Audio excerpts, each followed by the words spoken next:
From the News and Observer, part of the McClatchy Media Network, sports section. Novak in 4 sets will be my pick, straight from the horse's mouth. Johnny Mack backs Novak Djokovic to win the Australian Open.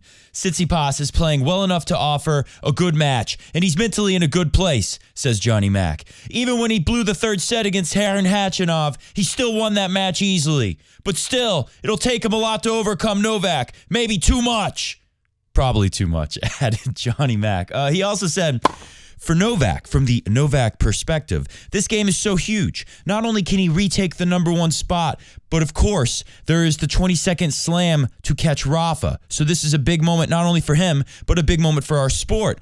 Will Novak, and this is what I'm wondering, will Novak feel the pressure? He's a human being, and he wants to be considered as the greatest, have all the possible records, especially the Grand Slam one. That puts additional pressure on you, and I give him credit for embracing it, talking about it, not walking away from it. Novak hasn't shied away from it one bit. But this is even more interesting. Another article entirely. We go to the UK Daily Mail, and they're talking about Stefanos Tsitsipas' perspective.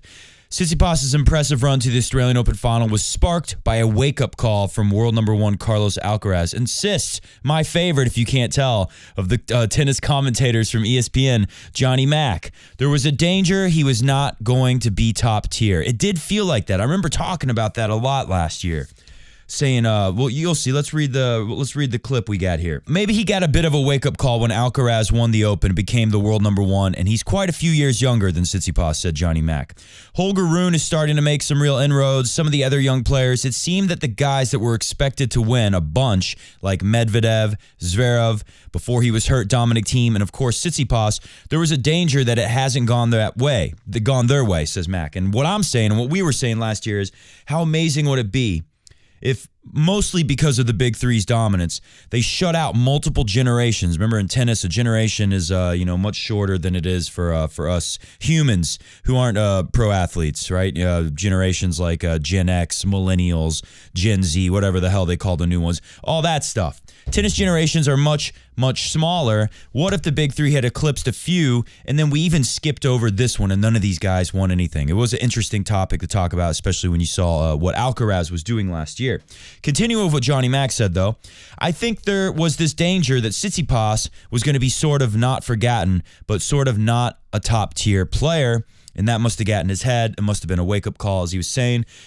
Moving on, nice picture of Roger and Johnny Mack right there. I give him a lot of credit, though, because he didn't have great results at the majors last year, right? He made a semifinal. Who did he lose? Did he lose to Rafa in the semifinal last year at the Aussie Open? I can't remember. Tsitsipas loses in the semifinals at the Aussie, and then he has really bad results at all the majors for the rest of the year. But there seems to be, despite the bad results at the majors last year, says Johnny Mack, with Steph, there seems to be a positive energy that's coming from him that I hadn't seen for a while. And when his forehand's working, it's really big time. More on that later in the show. We're going to look closer at the Djokovic and the Steph Tsitsipas forehands as we compare, the matchup for tonight's finals. Not too far away, actually. He looks really dangerous right now, says Johnny Mack about Steph, which he does. I don't feel as confident in a Djokovic lock to win. Of course, I'm going to predict Djokovic wins, and I was going to say 5, but since Johnny Mack's saying 4, maybe I'll switch it to 4 sets. But I think it's going to be a tough match. I think Joker's going to win.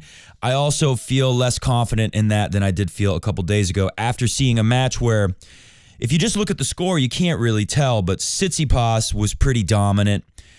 He had some bad moments. Of course, he had like the foot faults going on, and he was taking too long on serve and losing his first serve, so he's throwing some double faults in. But despite all that, he was able to take out Khachanov, who was playing pretty well. Khachanov really brought a lot, like I thought he was going to be ready to do.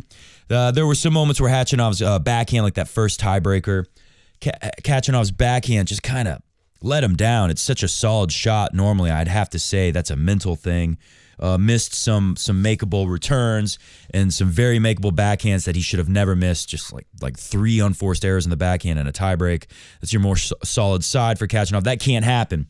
But despite that, I thought Tsitsipas was pretty unbelievable, and looks like maybe he could pull it off. Whereas Djokovic on the other side, maybe has something to do with all the drama with his dad. We'll take a look at that later in the show, just a little bit. I don't want to get too much into that. I'm sure you're probably as sick of hearing about that as I am by now.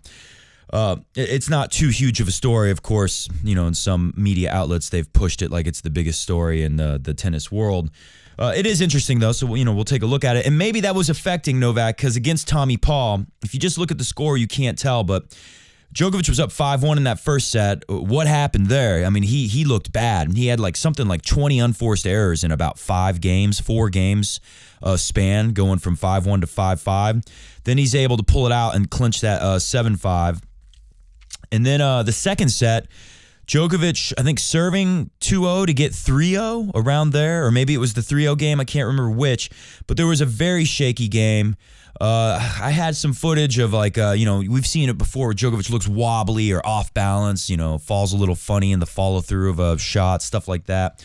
Stuff like that was going on. Of course, he got a magic drink mixed up for him in the crowd by one of his coaches and brought by a ball kid to him, all the usual stuff with Novak. Anyways, though, moving on from that, though, this is probably the funniest thing I've seen in a while. Hold on, I just lost my thought. Was I supposed to finish reading this? Was there something else in there? Well, let's just point out the head-to-head. 10-2, head-to-head, Serb leads 10-2. That doesn't look good. And even worse news for Steph is the 2 wins were their first two of the first 3 matches a long time ago. We'll take a look at that head-to-head in more detail later. But that's what I was saying. I am feeling, after seeing Djokovic look so shaky against Tommy Paul at times, even though he pulls it out and, pretty much destroys him, and then seeing Tsitsipas excel so much, I am wondering, wow, could Tsitsipas actually do that? Johnny Mack says it would be good for the sport if Tsitsipas does it, but it's also good for the sport if Djokovic wins, because then we get a tie, 22 majors each with Rafa Nadal, and we're heading to the French Open. So no matter how you slice it, it's going to be great. But let's move on to this. This was outstanding stuff. Djokovic talking to Jim Courier here. He said he's never made the finals of a Grand Slam. Am I wrong? Like he totally forgot. So they asked, listen carefully. This is hard to decipher what this journalist in the press room is asking Steph Tsitsipas, but carefully take a listen and see if you can figure out what he's saying. He's basically asking him, what do you think about Djokovic forgetting? Take a listen. Yeah, they didn't remember about the final you play in Roland Garros. You see that as a genuine lapsus, or maybe as trying to get into your mind? I don't remember either. No, don't remember. That's one of the all-time great moments in a Grand Slam tennis press conference history. And you know what? That's probably the best way to play this for Steph Tsitsipas. He better forget about that match. Otherwise, he's going to have no chance tonight. Novak Djokovic. Hello everybody, it is I, Novak Djokovic, and last year I was deported, and this year I am deporting all of my opponents, one by one, you see? I love it. I love the Elliot Loney impression. That's my absolute favorite of Elliot Loney's impressions, especially when he does Djokovic laughing at the end. Anyways, welcome to the Coffee Break Tennis Podcast. I am your host, Matt Bradshaw. Super excited, super pumped, super stoked, as Tommy Paul would say. Super stoked to be here. Speaking of Tommy Paul, he was my favorite. He was my favorite in all the clips. Here's a question for Tommy Paul after he loses in the semifinals of the 2023 Australian Open. He said, what did it feel like, the journalist guy? Tommy Paul, what did it feel like walking out there, and what did it feel like playing Novak Djokovic? Go! I mean, walking on the court was cool. Playing the match and getting beaten like that kind of sucked. Yeah, no kidding. Okay. So tough out there. What makes Djokovic so tough? I mean, I think he returned really well. Mm-hmm. Oh, yeah. At the start of the match, I had a couple looks in the first game, and then I felt like the match started going really, really fast because he was returning really well. His depth was great. He didn't really let me execute any of the game plan that I had kind of laid out for myself. Didn't let Tommy Paul execute any of his game plan.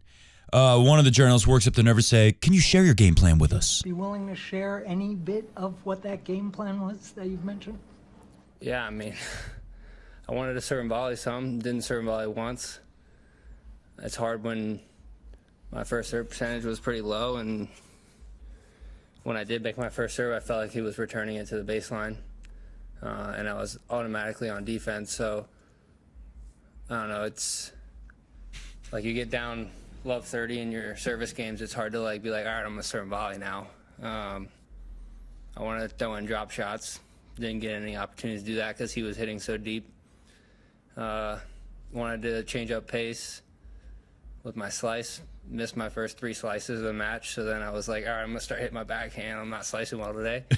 But yeah, I mean, he didn't let me do all those things, you know, because of things that he did so well. I mean, that's what he does. He says it. The return was just so good all the time. You know, you're down love 30. This guy's hitting, when you do manage to get a first serve in, he's hitting it back to the baseline. It's hard to be like, I think I'm going to serve and volley now. Yeah, like that's not going to happen. I mean, you really got to have a lot of belief, have been in positions like this before, which Tsitsipas has done, and then you got to be able to tell yourself that you're going to be able to execute it no matter, you know, even if you are in a not favorable score line.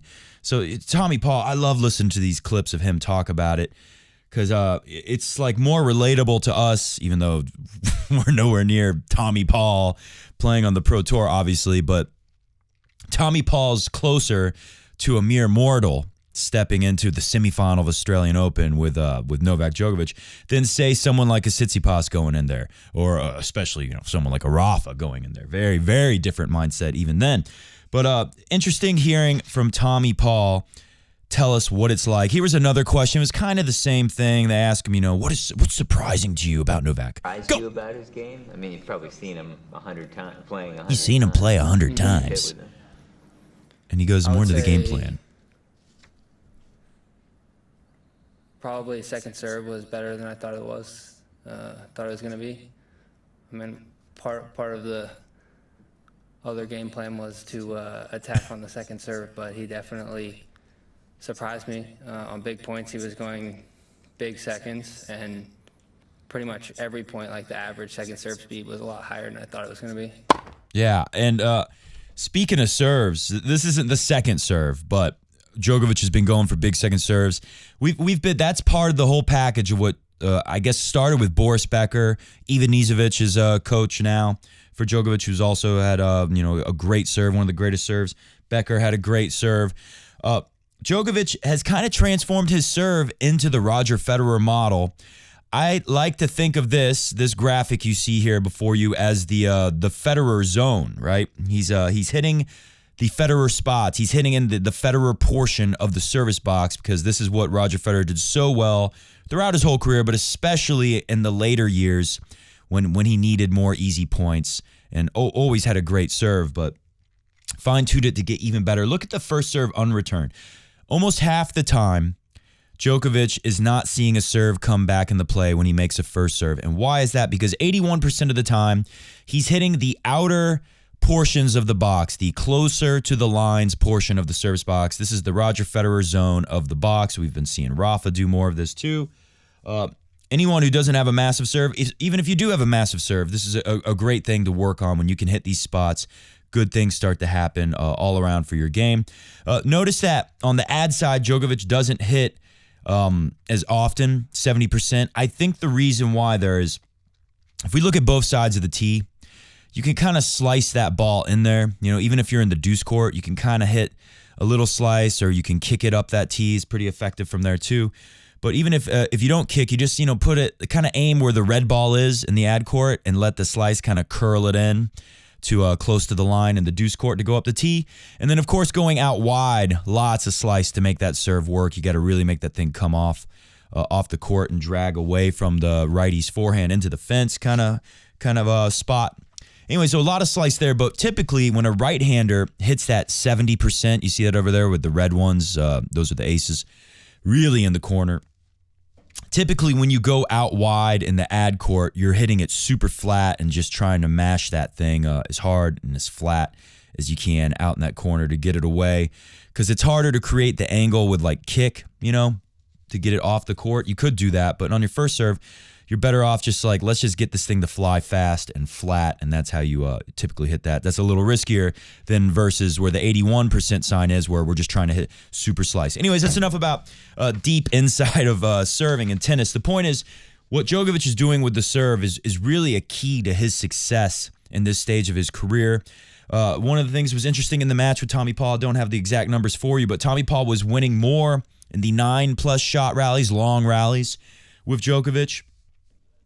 He was not winning more overall, but it was very close in the 5 to 9 shot, 5 to 8 shot, whatever that middle one is. And then, of course, the first strike tennis, 0, as in you hit a serve and nothing comes back, or maybe that's considered 1, whatever it is, to 4 shots, which is like, serve, return, hit a shot, and then on the 4th shot he misses, something like that.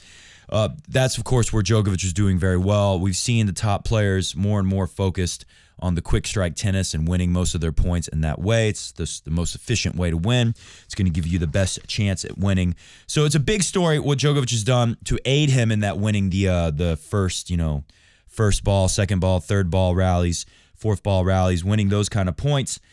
Serve is a big part of that story, and especially in a big moment, he's going to go for it on a second serve, as you heard Tommy Paul saying. That was part of his game plan. He was surprised remember, he never played Djokovic before. They'd practiced once before, but that's nothing like playing. So moving on from that, let's take a look at this head-to-head.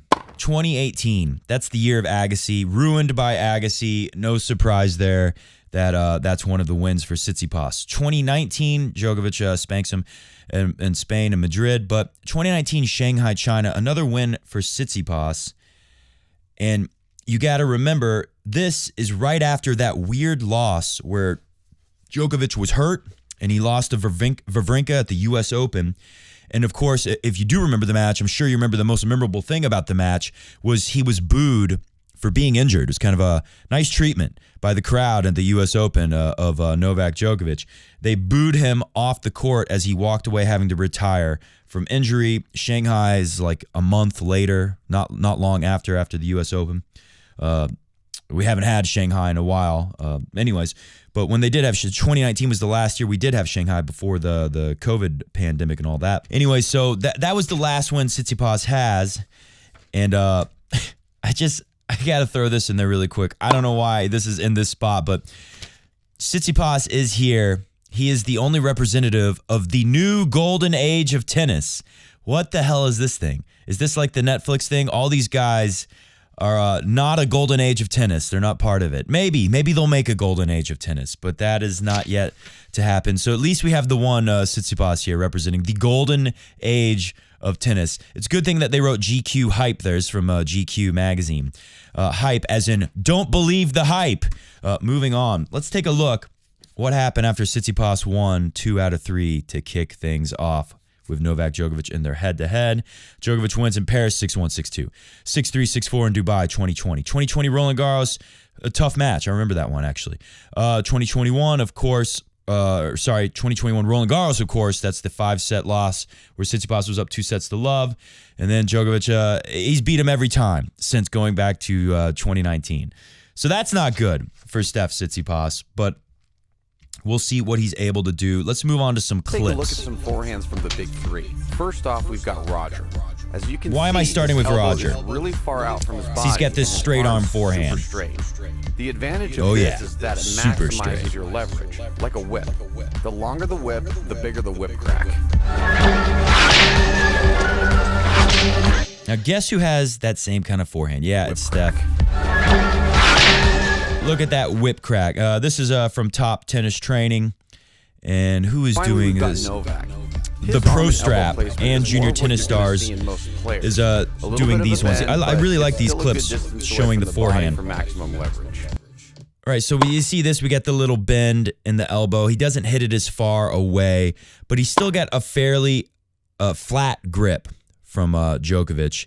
When you compare that to Roger, right, he's still able to do a lot of damage, but he doesn't get as much reach and extension.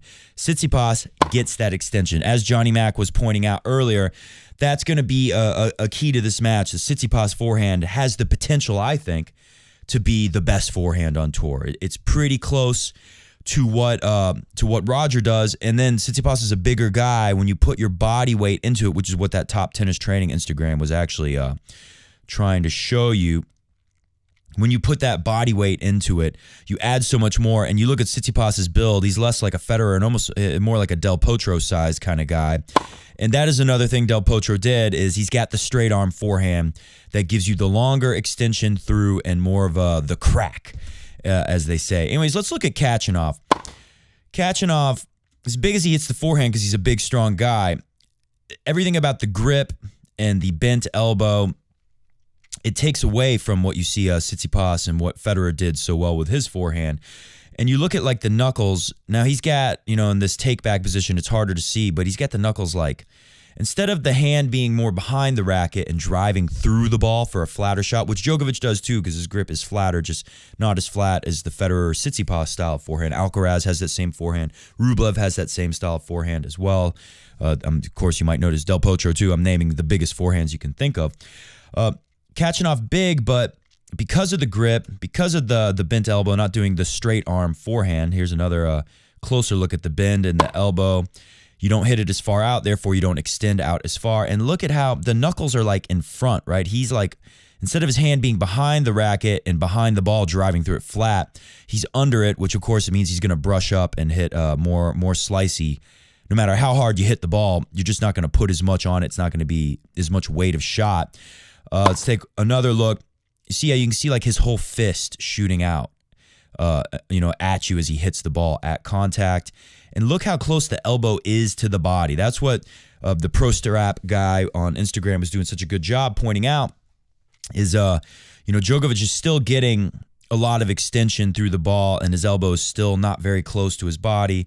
Just like it's not quite as far out as Federer or Tsitsipas, but he still gets a lot of extension through the ball. Djokovic really made kind of the perfect forehand. He's got a flatter grip, but he gets a lot of spin on it. And he's got a little bend in the elbow, not quite as much as a Khachanov. And you'll see that here. Look at the difference, right? That elbow is not nearly as close to the body as with Khachanov, and he's going to get really good extension. Of course, if Tsitsipas is at his best, it's a better, more penetrating shot. Yes, tennis is mental. Maybe it's going to come down to that, more importantly. But as you see right there, the comparison of the Tsitsipas and Djokovic forehands, Tsitsipas is going to be able to do more damage with his forehand. Let's say they both hit, just equally as hard. They take the ball equally as early. They do everything the same. They're not cracking mentally and missing forehand, spraying on forced errors. Let's say, they're hitting equally. Tsitsipas' forehand is going to be better. I think that's an important part of the matchup. I still think Djokovic is going to win, of course. And then this is the one thing I really think about Tsitsipas' potential on the forehand, how he has potential to be the best forehand. He's such a big guy. He does a great job transferring his body weight through the forehand. Djokovic does too, of course. But look at the straight arm forehand and the prep on the left side, and look at the big delivery. The arm is the elbow is far away from the body. The extension is going through the ball as much as possible. Just do like a shadow stroke motion, like you're hitting a forehand right now if you want to feel it. Bend your elbow and feel how you can only reach forwards through the ball so long before you have to start swinging, to the left and around your body, back across your left shoulder if you're righty. Whereas if you have the straight arm and you pull, you can really reach through the ball for a longer time and drive it more aggressively. Okay, let's go to the pressers. My father, my whole family, and myself have been through several wars during the 90s. So as my father put in a statement, we're against the war. We never will support any violence or any war. We know how devastating that is for the I family, find this a compelling argument. In any country that is going through the war. So that's the first thing I want to say. The second thing I want to say is that my father, as he said in a statement, has been going after every single match to meet with my fans at the main square here in Australian Open. Also very plausible. To thank them for the support, to be with them, pay them respect, and make photos. Them respect and make photos, of course. And I don't typically ask guys for photos. I don't know why. I just never felt comfortable asking for the photo if I get a chance to take a photo with a famous person. Although I did one time shamelessly ask Grigor Dimitrov for a photo. But anyways, I did see this happen. I think it was 2011. Djokovic just beat in a third set tiebreak Rafa Nadal in the Miami final. And I went outside of the stadium and Djokovic's dad was out there. I won't go into the whole story, but the point was, Maybe because there weren't Serbian guys all over in Miami. You know, he wasn't finding the big crowds of people with Serbian and Russian and flags and whatnot, but he was very friendly and almost kind of eager. I don't think that they are super supportive of war.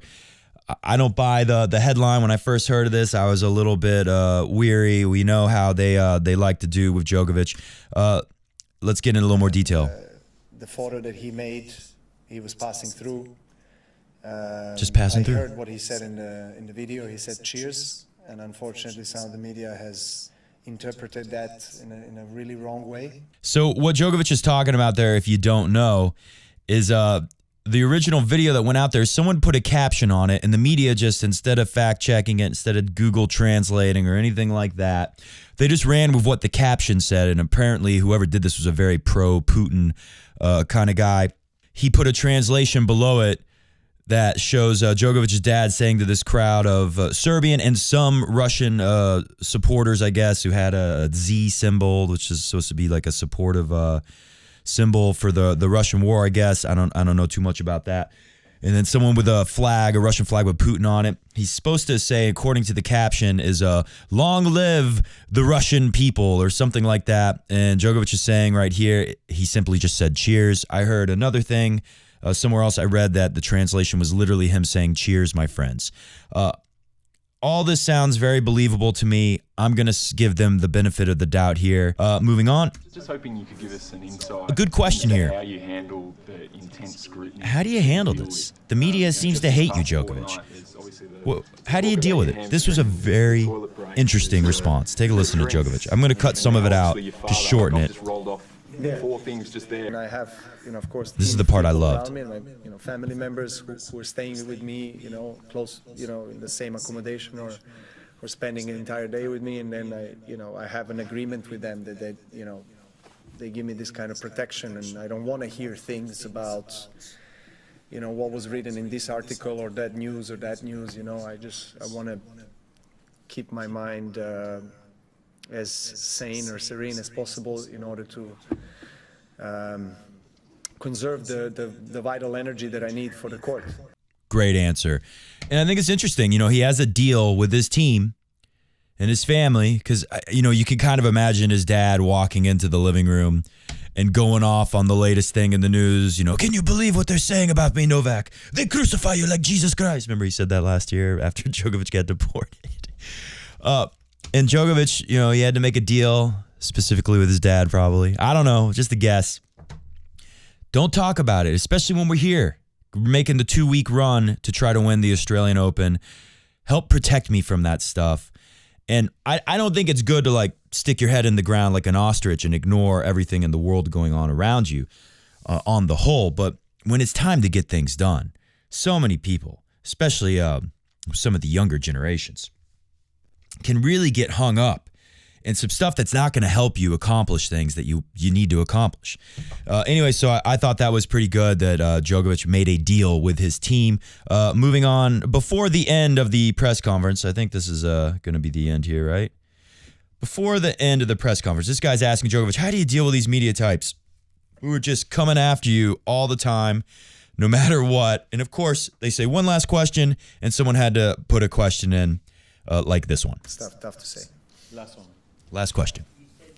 Before that, the thing with your father was misinterpreted. Did you discuss with him how important Sneak attack. it might be, given your platform, for him to be careful because it might be a reflection of how he... Pause the tape. Come on. This question, Djokovic. Have you ever told your dad how maybe he needs to considering your platform that you have as a sporting figure, world famous across the world, #1 tennis player, that he might need to be careful to take extra care to not misrepresent your platform and your views? Come on, Djokovic has had a platform for a long time here. And his dad has been saying insane stuff for years. Like one time his dad said something like, Roger Federer and Rafa Nadal are not as nice as they seem. The media, Western media, just makes them look like they are perfect, but they are not such perfect people. They are not very nice people, like my son Djokovic, who is very nice, and Roger Federer has a large nose. He'd say stuff like that, excuse me. You don't think Djokovic ever had a talking to with his dad, ever? Come on. This is, as Tsitsipas to say, a bullshit Russian. This is a bullshit question. Let's have Djokovic take care of it. Where your family feels about an issue like the war in Russia, the Russian invasion. I've already explained myself, and he explained What skill to not snap on this guy? There was no intention. And now you're basically asking me a question like he did it intentionally and like he's not being careful about what he's doing. It can happen to many people what happened to him. He was passing through, made a photo, it has escalated. He was misused in this situation. He was misused in this situation. Well worded from Novak Djokovic. Do you know how many times I've seen over the years a politician or a famous person, because you do a lot of shaking hands and kissing babies and posing for pictures, right? If you're famous in any way. And then, of course, most of these people are careful. Just like Djokovic was saying to him, like, do you really think you're asking this question to me as if my dad isn't careful with this kind of thing? Now, we can argue that he is not careful, but I think the guy just can't help it. I think he kind of walks into the stuff and says things. It's just a little bit of his personality. I mean, Djokovic has got a little bit of that in his personality too. I think he's a bit wiser than his father and has tempered himself better. But, there's this irresistible fire inside where, they have to shout out what they think sometimes, right? Djokovic has to make it known to somebody in the crowd that he doesn't like him and wants him to shut up, which I don't blame Djokovic one bit. Anyways, I got one more. Is this Djokovic here? Yeah. Okay, we got one more Djokovic clip because now let's talk about tennis. This was very interesting to me. They're asking him about tennis and what he wants out of his career. Take a listen to this. What would you say, or have you thought of what the end game is for you, the end goal? What do you want to, when the time comes, and I'm not trying to retire you, but when the time comes, what would you be satisfied that you've achieved? I don't think there is a simple answer to that question, to be honest, because I was mentioning before that I played professional tennis for several different reasons. Some personal reason is that I feel that on the tennis court I always have an opportunity to learn something new about myself and I guess fight with my own demons, and that I guess we all have. And we do. The tennis court, in the midst of the battle, some of the things surface and I have to deal with it. So it's a great school of life for me. Then he goes on to say, and second, I still want to make more history. I want to win more majors. I want to put more weeks in at the number one in the world. Tennis, I say this all the time. Sometimes my friends give me a hard time for comparing everything to tennis, but tennis, I think, is one of the greatest schools of life. I think they should require by law in every country in the world to make children play tennis. I think that would make the world a better place. I think it helps people deal with, especially young men. They're loaded with testosterone. And, I think it helps them deal with anger and dealing with difficulties that you encounter along the way in life. Obviously, this would apply to women too, but I say men in specific because they get all that testosterone, all that juice flowing through them, especially when they're younger.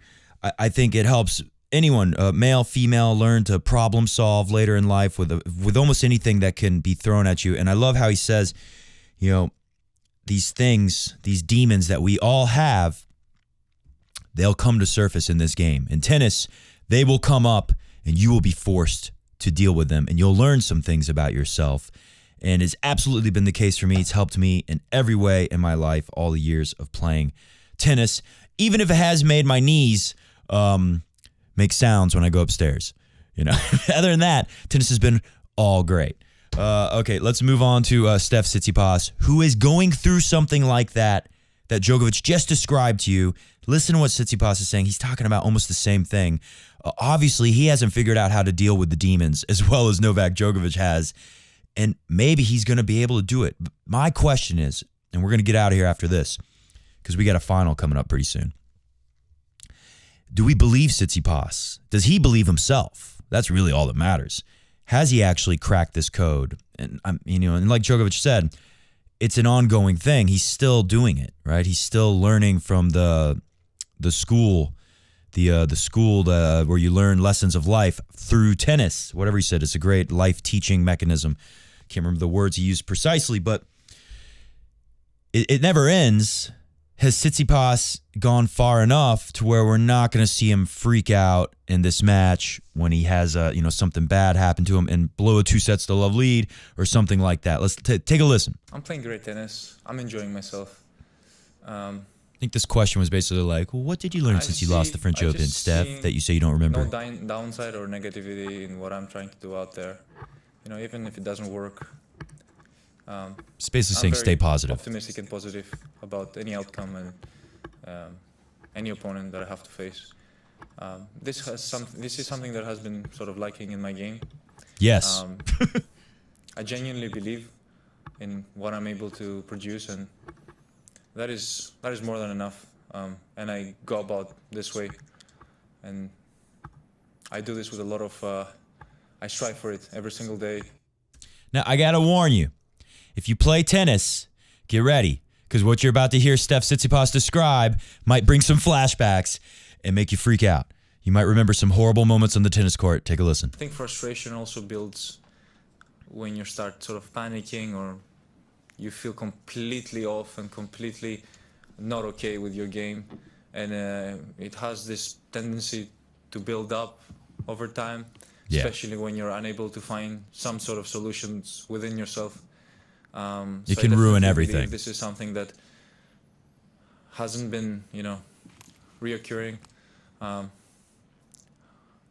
and I have a good relationship with myself on the court, and I think this is something that has given me that sort of attitude and, of course, less frustration than before.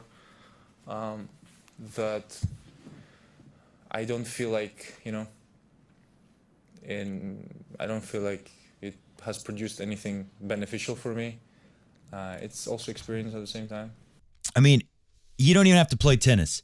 If you've ever seen someone throw their golf club in the lake, punch a hole in a wall, kick their own car, smash a tennis racket, right? Everyone has these kind of these urges, this frustration that builds. You start with panic, like Tsitsipas said. You start to panic, then you feel completely off, and you feel completely not okay with what's happening. This could be anything in life, really, but in tennis, as Djokovic said, these things come up and must be dealt with. It has this tendency to build up over time, especially when you can't find a solution within yourself. Hit the music. We're going to get out of here.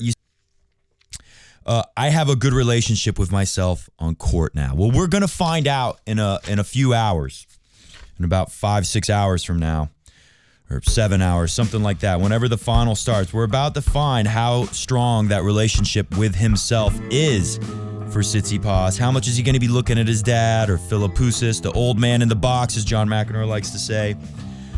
Is he going to be able to deal with things better now? Because as he said, it doesn't help when you throw your golf clubs in the lake.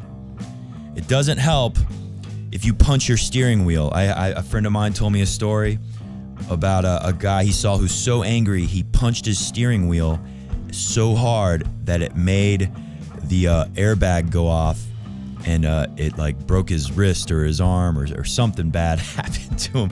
So as Tsitsipas points out here, I've learned that the frustration hasn't produced anything beneficial for me.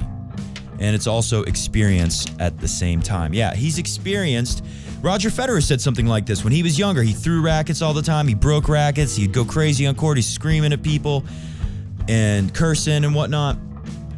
And Roger Federer said that at a certain point, I just told myself, this isn't helping. This is not helping. This is hurting me. This is taking energy away that I need for the game.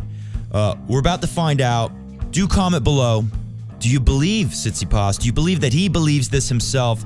Has he really crossed that? Because maybe we've seen what he can do.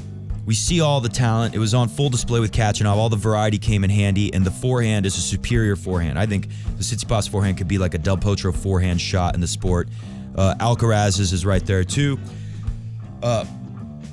Is he going to be able to do it? Is he going to be able to pull off a win like this? Because this is the kind of win that could really elevate him. They always said, you want to see these guys. I know Medvedev did beat Djokovic, but that was a more worn out Djokovic. This is a Djokovic that looks like he's unbeatable. Could Tsitsipas do the unthinkable? Comment below what you think. I think not. I choose Djokovic in 5 sets, and we will be back after it happens to talk about what in fact did happen in this Australian Open 2023 final. See you!